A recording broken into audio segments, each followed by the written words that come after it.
What is up, YouTubers? It has been a long time since I made a video, but I am still alive and kicking.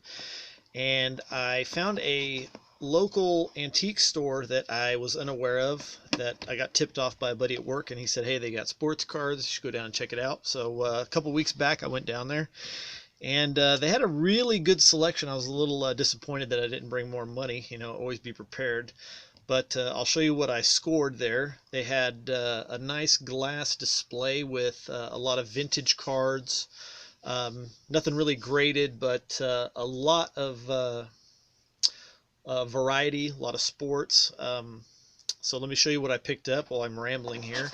I found this Ken Burns baseball upper deck set from 1994 that I had never seen before, 80 card set. It was sealed. I have already opened it up and removed all the Hall of Fame cards out of it. It was a really nice looking set. I picked that up for just a couple bucks. So anytime I see something like that I've never seen before, obviously not breaking the bank, I picked that up. Really happy with that purchase.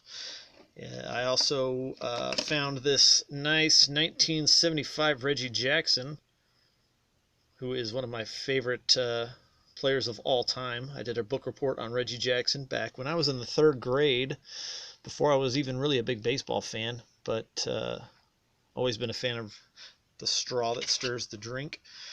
Then I picked up this nice vintage 1969 Steve Carlton for just a couple bucks, and what drew me to this card was the condition. Just a little bit off center, obviously, but pretty sharp corners, and just an overall nice looking card of one of the all-time greatest left-handed pitchers in the history of baseball. Picked that up. And then I picked up this Cal Ripken graded Topps rookie from 1982, from the most trusted name in authenticating and grading cards, Sports Collector's Digest. I could care less about the graded company, but the card looked really sharp. It's got nice corners. Centering's a little bit off, and that stain that you see there on the corner is on the case. It's not on the card. But overall, it was a very nice looking Cal Ripken rookie card that I did not own, so picked that up as well. And then this nice brick of 1989 Topps Big, which is actually the first premium product that Topps ever made. It started out in '88 and had a 3-year run. The downside to Topps Big was obviously that they were big and they didn't fit in regular sleeves and top loaders, and if they flamed out after 3 years. But they're actually a really nice looking card, but unfortunately with the size, they just suck to try to store, and you have to buy those special 8 card sleeves. But we'll open these here in just a second. But I was able to pick up all what you see here for under 50 bucks. So I was really happy with that, and I will be going back to that antique store with some more money, because there was an Eddie Murray rookie that looked really nice that I might pick up, and a few other things here. But let's get into this Topps Big. I picked up 6 packs for $2, which was what, like 30 something cents a pack, less than 5 cents a card, because I'm getting 42 cards here. This is all from Series 2, I believe, and I took a look at the checklist. There's 6 Hall of Famers, so we'll see if we can pull any of those, and these were taped together with some packing tape, but I've got packing tape's kryptonite here, my box cutter, so we'll see what we get out of these packs. Didn't open too much Topps Big back when I was buying pretty much any baseball card I found, just because I thought the size sucked, and my opinion has not changed. So these are really bricked together here. I don't want to damage them. Paying 5 cents a card, you're paying top dollar. Alright, now we're humming along here. I actually looked at my channel the other day. I haven't made a video in like 2 months. Not that I haven't been buying cards, I just actually scored my first 2021 Topps at Walmart the other day. I bought a mega box and a couple of hanger boxes. Didn't pull anything crazy, but didn't film a video either. So there's my 7 packs, and I have to give the guy credit who was able to withhold all of his fortitude not to open these packs with Dale Swaim right there on the front. I mean, that guy hit 25 home runs in 1987. So let's go ahead and start off with that pack, and let's see if we pull any of those Hall of Famers. Funny thing about Topps Big, too, is the little cartoons on the back. With cancel culture getting Dr. Seuss recently, I'm surprised they're not after Topps Big, because every player on the back is white. Doesn't matter who the player is. The cartoons on the back, every player is white. Even Andres Galarraga, who is of obviously Venezuelan descent. So anyway, here, let's take a look at these cards. Actually, very nice. They remind me of the old Donruss Action cards that were oversized as well from the kind of early 80s. This is, of course, from 1989. We've got Dan Petrie with the Angels. There's the big cat, Andres Galarraga, who is incredibly white on the back. I did think the backs were pretty cool as a kid with the little cartoons and everything. Oh, and there's some Team USA cards. Dave Silvestri. I wonder if he's related to Alan Silvestri, who composes music for a lot of movies. Joey Mayer, former highly touted prospect who burnt out. Doyle Alexander, or Doily Alexander as I called him when I was a kid. Always remember him because he was traded for John Smoltz. Smoltz was drafted by the Tigers and Smoltz was drafted by Detroit and sent to Atlanta for Alexander, who helped the Tigers to the 87 pennant, but they were beat by the Twins, I believe, in 5 games. There's the aforementioned Dale Swaim, or Zvim as I called him when I was a kid, because I couldn't pronounce that last name. And Joe Orsulak with the Orioles. Very nice looking cards, but try putting these in a penny sleeve or a page and they just don't fit. And if they don't fit, you must not buy them. Next pack. I think Mike Schmidt's actually on this in this checklist. That's the one I'm hoping to pull. Mike Greenwell, runner-up to Jose Canseco for MVP in '88, and then pretty much out of the league by like '92. I don't know what happened to him. I don't know if he had injuries or not, but there was also rumors that he was gay. So Ty Griffin, he was actually the star of the '88 U.S. Olympic baseball team. I believe he hit a grand slam in like an important moment. I'd have to look it up. I don't quite remember, but I remember his cards were hot for a short time. Bill Mass, or Massey, I'm not sure. Don't really care.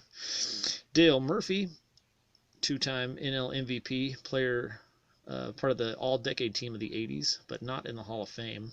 Came up a few home runs shy of 400 for his career, but I do collect Dale Murphy. So that'll go on the PC if I can fit it in my album or my box. Frankie V with the Twins. Ron Robinson, one of the goofiest looking guys from the late 80s. Was actually a star of the basketball team in his high school.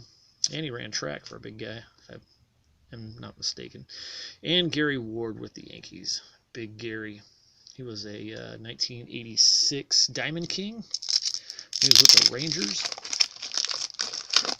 Daryl Eugene Strawberry. See, he's white on the back. I don't care what the front of the card looks like. He's white. It says so right there.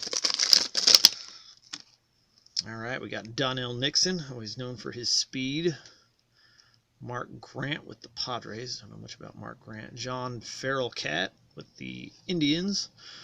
Slow as Molassie, there's Ron Hassey. Chet Lemon with the Tigers. Roberto Kelly with the Yankees. Now he's a base coach for the Giants, I believe. And Darryl Strawberry, who snorted his career down the drain because had he not, he probably would have been a Hall of Famer. Had a ton of talent, but not the drive. Definitely had the snort. 3 packs left. I know this is exciting. Thanks for staying with me, all you YouTube subscribers out there. Somehow not making a video in over 2 months. I only lost like 1 or 2 subscribers, so thanks for staying with me, guys. There's Kevin McReynolds with the Mets. Always got to pull a checklist, always. Andre Dawson, my first Hall of Famer, the Hawk. 1987 National League MVP with the last place Cubs. Pete O'Brien with the Indians. Rafael Belliard with the Pirates. Steve Sucks with the Yankees. Always remember him as being a Dodger. That's why I called him Steve Sucks, because I hate the Dodgers. And Terry Kennedy with the Giants.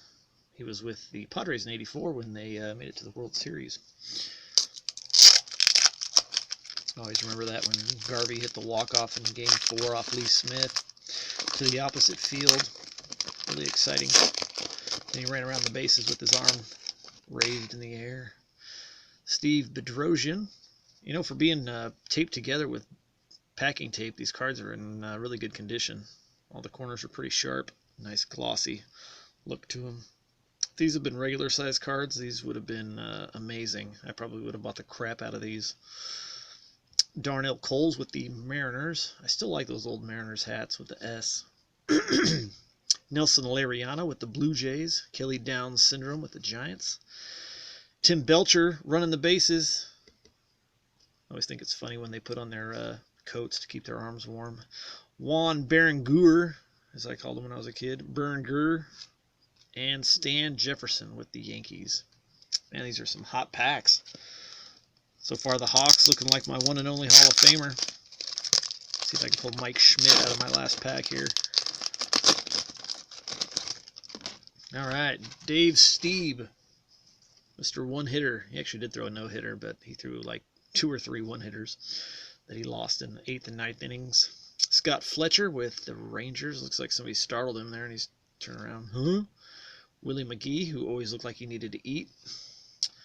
Mickey Morandini, he actually made it to the bigs for a handful of seasons with the Phillies in the early 90s, if I remember correctly. John Kruk, looks pretty pleased there. Looks weird seeing him out of a Phillies uniform.